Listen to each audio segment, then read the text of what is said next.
الحمد لله وكفى وسلام على عباده الذين اصطفى أما بعد فأعوذ بالله من الشيطان الرجيم بسم الله الرحمن الرحيم يا أيها الذين آمنوا كونوا قوامين بالقسط شهداء لله ولو على أنفسكم أو الوالدين والأقربين إن يكن غنيا أو فقيرا فالله أولى بهما فلا تتبعوا الهوى أن تعدلوا وإن تلؤوا أو تعرضوا فإن الله كان بما تعملون خبيرا صدق الله مولانا العظيم۔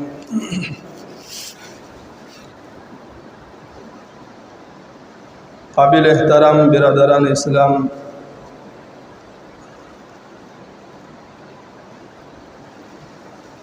وقت کی ایک اہم ضرورت ہے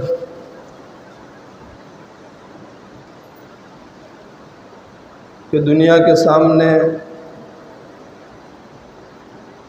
اسلام کی خوبیوں کو، اسلام کے اخلاق کو، اسلامی تعلیمات کو، اسلامی اعمال اور اسلامی کردار کو دنیا کے سامنے پیش کیا جائے۔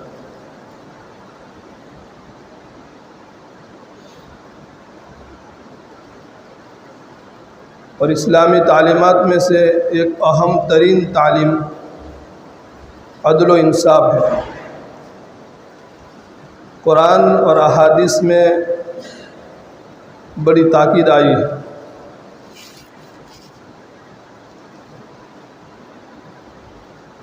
امام الانبیاء تاجدار مدینہ جناب محمد الرسول اللہ صلی اللہ علیہ وسلم نے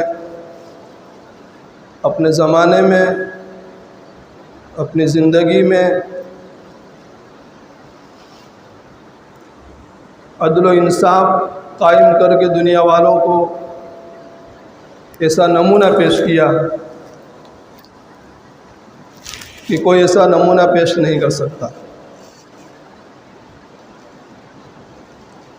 اور آپ کے بعد آپ کے صحابہ، آپ کے خلفاء نے دنیا والوں کو ایسا عدل و انصاف کر کے دکھلایا کہ رہتی دنیا تک کے لیے ان کی مثالیں قائم اور دائم ہیں۔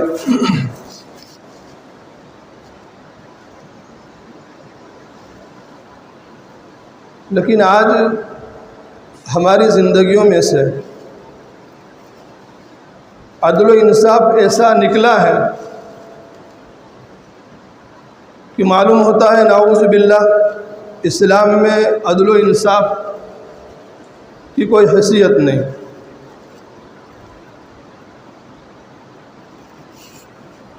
ہر ایک کی زبان پر شکوہ ہے، شکایت ہے۔ آج انسان جتنا درندے سے نہیں ڈرتا، اتنا ایک انسان دوسرے انسان سے ڈرتا ہے۔ ہر کوئی دوسرے سے خائف ہے۔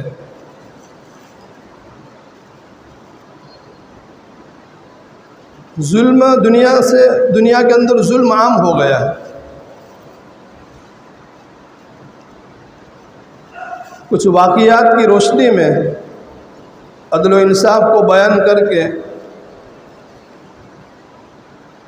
میں سمجھانے کی کوشش کروں گا کہ اسلام نے عدل و انصاف کو کتنی عظمت دی۔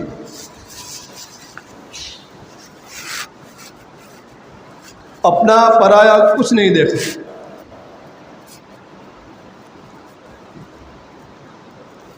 انصاف کا معنی حق والوں کو اس کا حق دینا، اس کا معنی ہے انصاف۔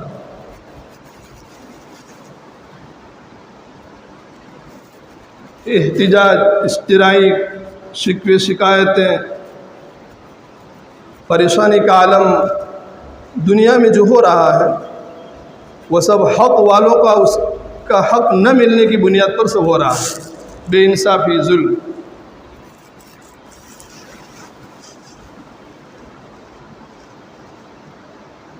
اور عدل و انصاف کا تعلق صرف حکومت کے ساتھ نہیں ہے، ہر انسان اس کا مکلف ہے، ہر ایمان والا اس کا پابند ہے۔ عدل و انصاف کی بات ہوتی ہے تو ہماری نظر حکومت کی طرف جاتی ہے عام طور پر، لیکن حکومت کے ساتھ انصاف اور عدل کا تعلق صرف حکومت کے ساتھ نہیں۔ کلکم راعٍ وکلکم مسئول عن رعیتہ، تم میں کا ہر شخص ذمہ دار ہے اور ہر ایک کو اپنی ذمہ داری کے بارے میں پوچھا جائے گا۔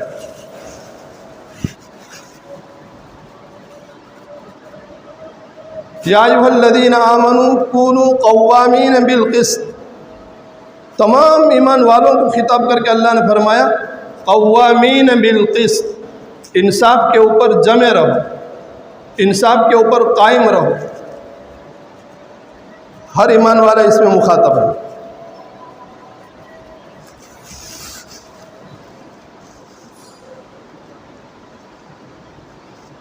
نبی کریم صلی اللہ علیہ وسلم کے زمانے میں ایک قبیلہ تھا، قبیلہ بنی مخزوم۔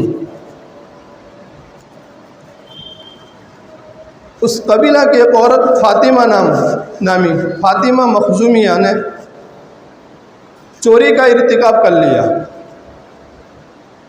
چوری کا گناہ اسے سرزد ہو گیا۔ گواہی کی بنیاد پر چوری ثابت ہو چکی۔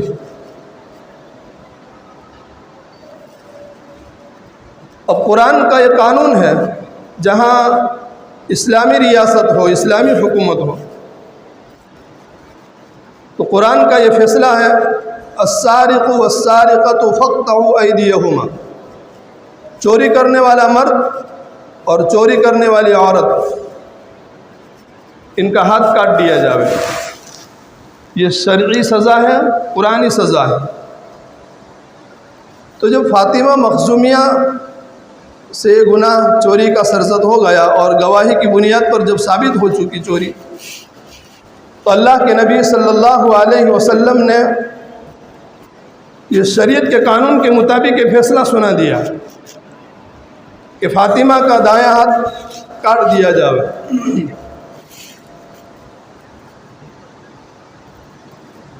قبیلہ کے جو بڑے بڑے سردار لوگ تھے وہ لوگ جمع ہوئے اور انہوں نے میٹنگ کی کہ فاطمہ کا اگر ہاتھ کٹ گیا تو ہماری ناک کٹ جائے گی، قبیلہ کے اندر ہم منہ دکھانے کے قابل نہیں رہیں گے، ہمارے لیے بڑی شرم کی بات ہے ہمارے قبیلہ کی ایک عورت اور اس کے ہاتھ کاٹ دیے جائے۔ اس لیے انہوں نے میٹنگ میں یہ طے کیا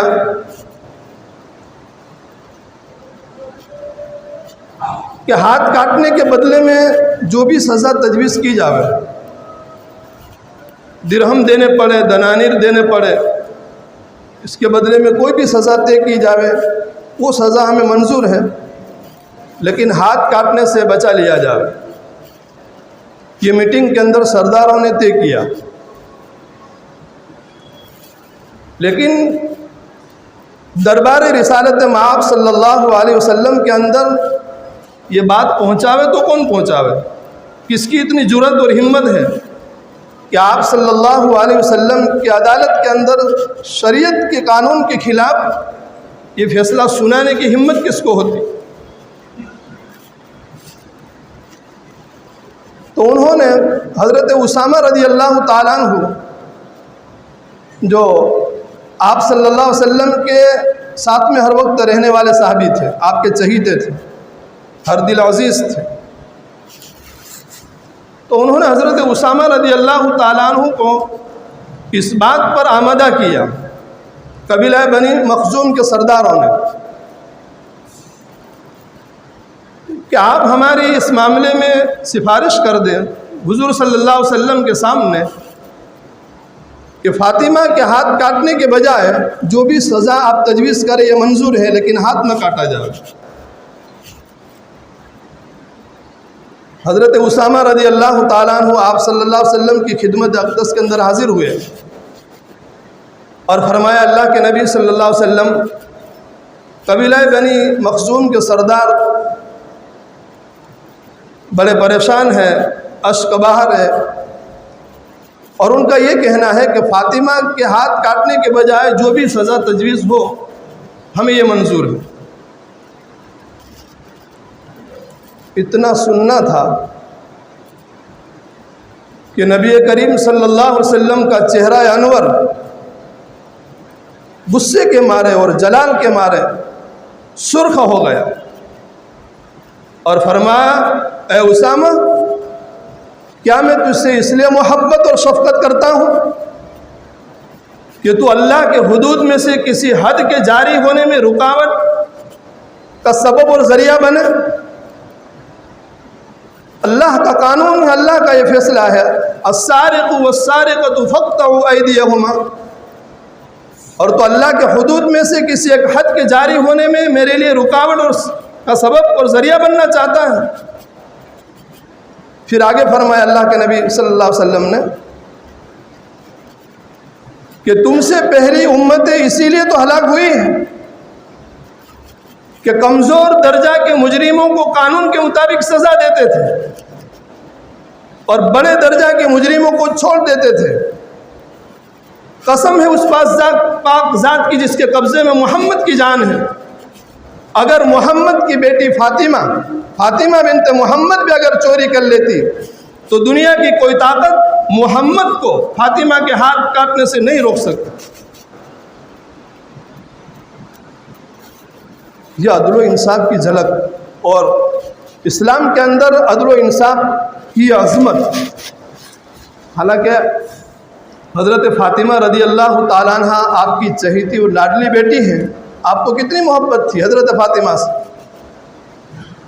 سفر میں جاتے تھے تو آپ سے مل کر کے جاتے تھے، سفر سے جب واپس آتے تو سب سے پہلے فاطمہ سے ملتے تھے۔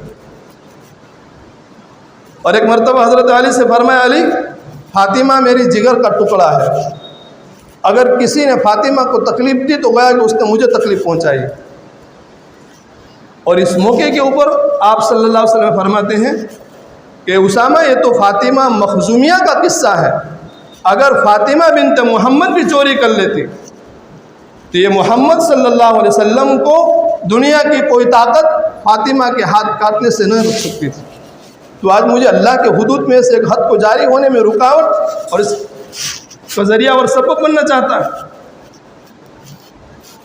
آپ صلی اللہ علیہ وسلم کے الفاظ سن کر کے حضرت اسامہ کے اوپر کپی کاری ہو گئی، لرزہ طاری ہو گیا اور کہا کہ اللہ کے نبی صلی اللہ علیہ وسلم میں میری بات کو واپس لے لیتا ہوں، وہی فیصلہ بہتر ہے جو قرآن کا تقاضا ہے اور اللہ کے حکم کا تقاضا ہے۔ یہ تو نبی کریم صلی اللہ علیہ وسلم کے زمانے کی بات ہے اور آپ کے خود کے ساتھ کا یہ واقعہ ہے۔ ایسا ہی نمونہ حضرات خلفائے راشدین کے زمانے میں فاروق اعظم رضی اللہ تعالیٰ عنہ کا خلافت کا دور، اور اس وقت مصر کے گورنر جو تھے عمرو ابن عاص رضی اللہ تعالیٰ عنہ تھے۔ حضرت عمر فاروق رضی اللہ تعالیٰ عنہ کی دور خلافت میں مصر کے گورنر جو تھے وہ عمرو ابن عاص تھے۔ ایک موقع پر ایک عیسائی قبطی نے مدینہ میں آ کر حضرت عمر رضی اللہ تعالیٰ عنہ کی عدالت کے اندر مصر کے گورنر عمرو ابن عاص کے لڑکے کے خلاف ایک شکایت اور مقدمہ دائر کیا، اور یہ تھا کہ عیسائی نے کہا کہ اے امیر المومنین، عمرو ابن عاص کے بیٹے نے میری پشت کے اوپر، میری پیٹھ کے اوپر کوڑے لگائے ہیں، یہاں تک کہ میری پیٹھ زخمی ہو چکی ہے، میرا چمڑا پھٹ چکا ہے، اور میں انصاف کی امید لے کر کے آپ کی عدالت میں حاضر ہوا ہوں، آپ کو انصاف دلانا ہے۔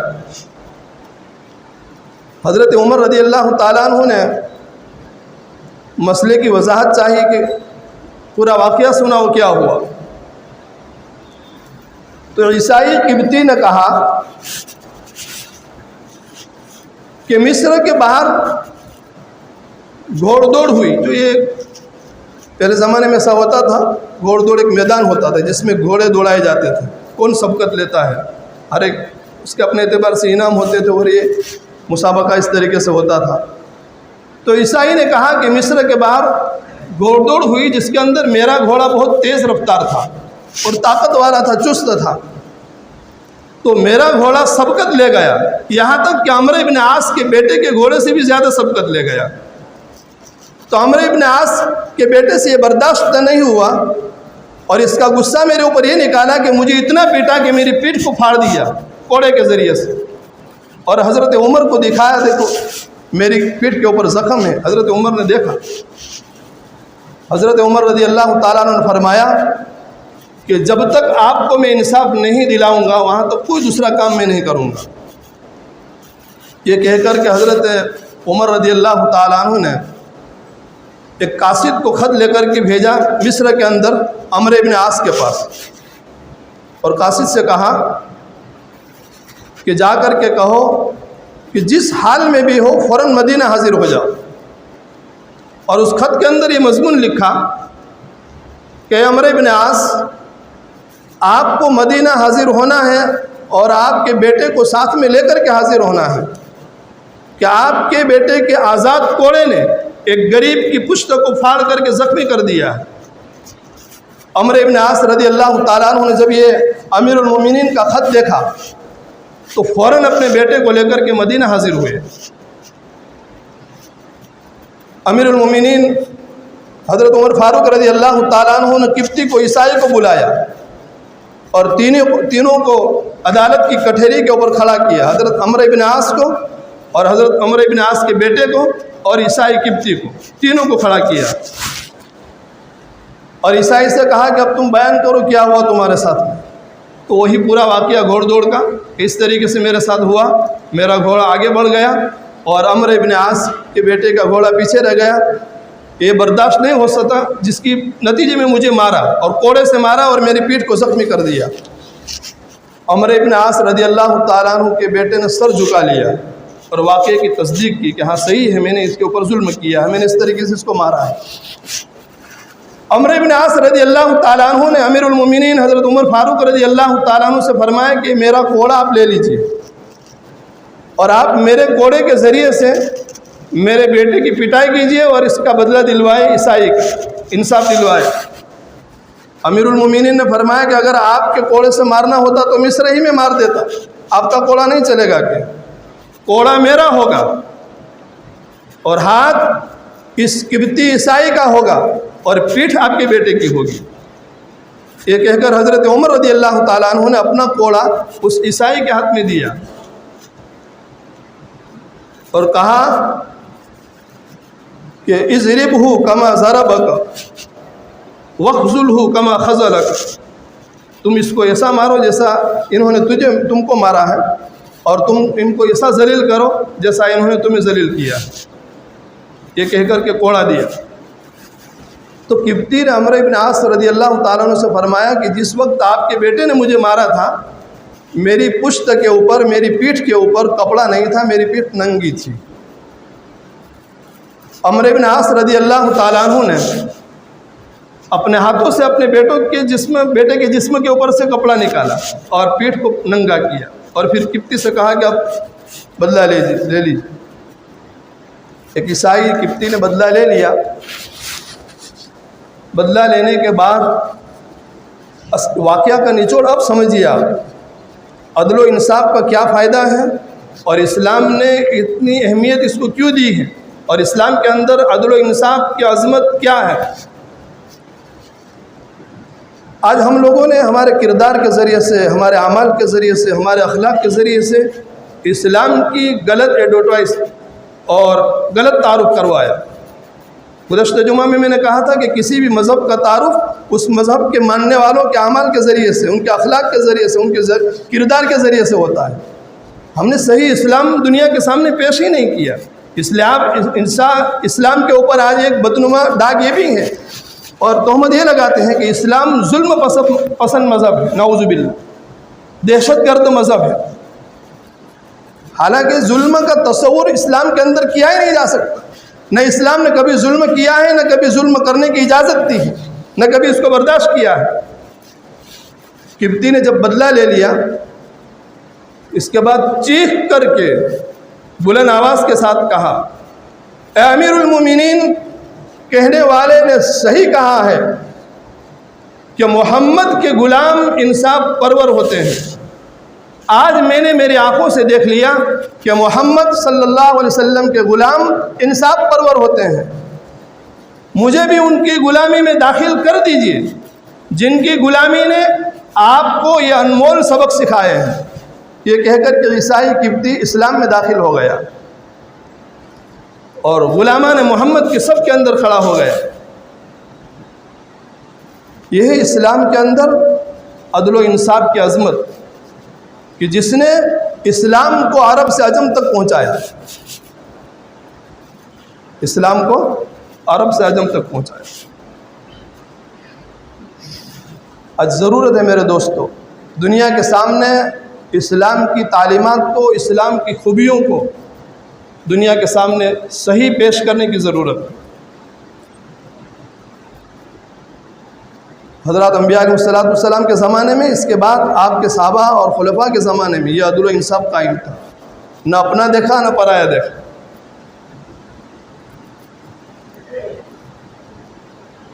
ہے کوئی مثال ایسی کسی مذہب کے اندر؟